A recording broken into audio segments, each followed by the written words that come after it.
Can anyone be a medium? This is a question I've heard being asked a lot, and I am going to answer this question in this video. So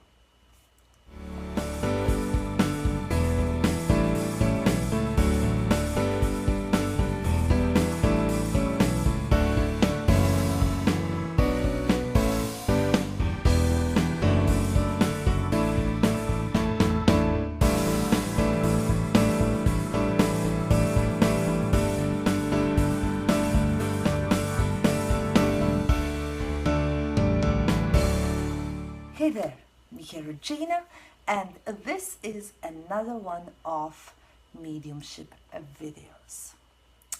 And in this video, we're going to talk about who can be a medium, and can anyone be a medium? Everything that has to do with that. So, to start with, make it short, I just want to say yes. Everybody can be a medium. Now, the difference, however, is what type of medium. I mean, anybody is able to receive messages from the dead. And the most common, most known way, for communicating with the dead for everyone is connecting with their deceased loved ones. I have not met yet a person who, when we start to talk about this type of topics, would say that they have never heard anyone, they have never had a feeling that their deceased loved one is around, or that they have never felt the presence in some way, shape or form of their deceased loved one, or had some type of experience that indicates that there was indeed their deceased loved one, and there was some kind of interaction between their deceased loved one and them. Like, I've not yet met a person who would say that they never experienced it. Also, often when people come for mediumship readings, they have questions. At first, they often don't really tell, and I mean, it's completely fine that they have had some experience with their deceased loved one, but then when messages start to come through, then they say, oh yeah, I had a feeling that's what it was, and then they start to open up and share their experience and stories, since they've already gotten the message from their deceased loved one. They just weren't sure if that was really from their deceased loved one, or whatever they are experiencing, they weren't sure that it comes from their deceased loved one. Like, what I mean by whatever they are experiencing, that sometimes people just have a feeling that someone is around, that someone is with them. They have a feeling that somebody touched them, like very lightly, very quick, split second, and they maybe felt the scent of their deceased loved one, again, for a split second. Like, they've experienced these things but aren't sure what exactly it was, or was it really their deceased loved one, but they have had a feeling that it was their deceased loved one. Or sometimes also people experience dreams with their deceased loved one in it, and then they wonder whether it is their deceased loved one or not. So just based on those experiences themselves, anybody has mediumship abilities, but the difference is on what level.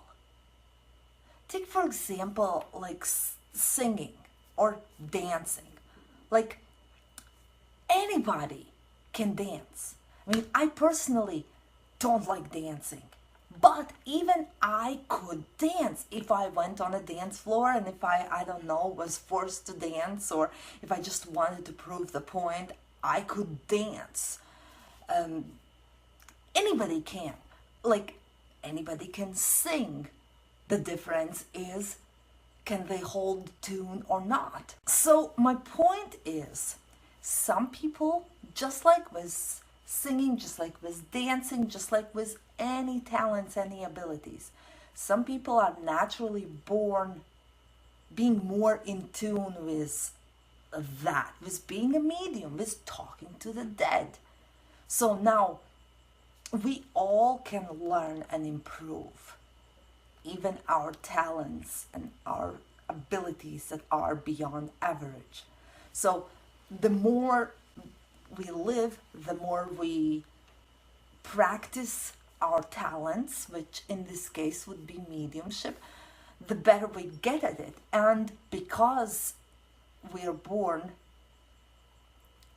with mediumship abilities beyond average, for us to learn, to practice, to get, to improve, to get like anything new what comes with mediumship, to improve, comes much quicker than for somebody who is not born with natural mediumship abilities. So, but if we are born with no mediumship abilities beyond average, we can still practice. We can still practice being a medium. Now, the time, the effort, the energy that's gonna take for us to be able to communicate, maybe even just to get to the basic level of communicating, like consciously communicating with the dead. And by consciously, I mean when we connect with deceased loved ones, for example, it can often be that the deceased loved ones just kind of come into our experience without us making conscious effort to do that. But like when we talk about being a medium, so I would think we're like, if we want to be a medium, then we would just consciously put an effort into becoming a medium. So that effort is going to be that if we are born with no mediumship abilities beyond average, then we will need to put in more effort, more energy to be a medium. And like I said, for some people, maybe just to get to the basic level, to the basic very beginnings of experiencing mediumship, experiencing connecting with the dead, for some people it will take longer, for some people less. So, but in the same time, like somebody, let's say this is a person, there is a person who was born with mediumship abilities beyond average, and here is a person who was born with no mediumship abilities beyond average. So this person, let's say they both do the same exercise, the same practice. This person is gonna get and understand that and learn much quicker and move forward much quicker than this person. For that first exercise, first experience, first practice, this person might need 1, 2, 5, 10, 50 attempts until they're gonna get there, like gonna master it, or at least like, have some kind of results, positive results. And for this person, it might take just one step, and then they are moving forward to the next one. And so that is what I mean by the level of which the mediumship abilities level is going to be different. And not everybody wants to be a medium, like a professional medium. For being a professional medium, of course,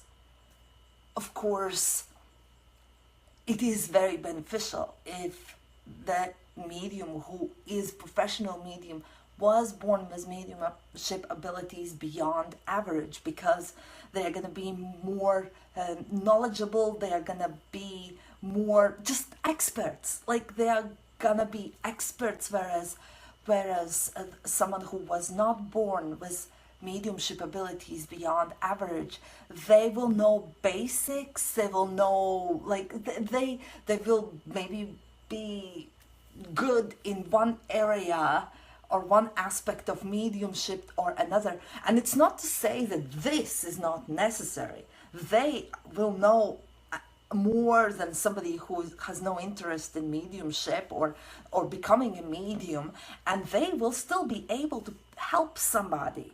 They will be able to help somebody. So there is place for everyone, for all kinds of levels of mediumship.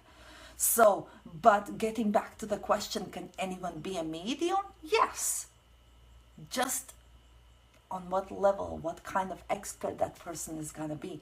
Like another example that comes to my mind, like I'm no expert in technical stuff, however, I can change it. Like when it comes to cars, for example, I'm not an expert in cars, however, I can change a tire, I can change water, I can add oil, I know where to find transmission fluid, if I need to add it or not, or how to check for oil or water and all that. But I wasn't born with that. It didn't like come naturally to me. I learned, I went online, I learned, I asked people, I watched people.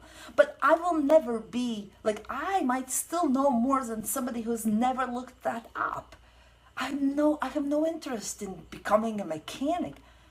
But my knowledge, as little as it is, might still be helpful to somebody who has no knowledge whatsoever. Of course, if my car breaks down, I want to bring my car to somebody who really knows what they are doing, who is an expert mechanic. So, I think you get my point. I hope you get my point. Comment below.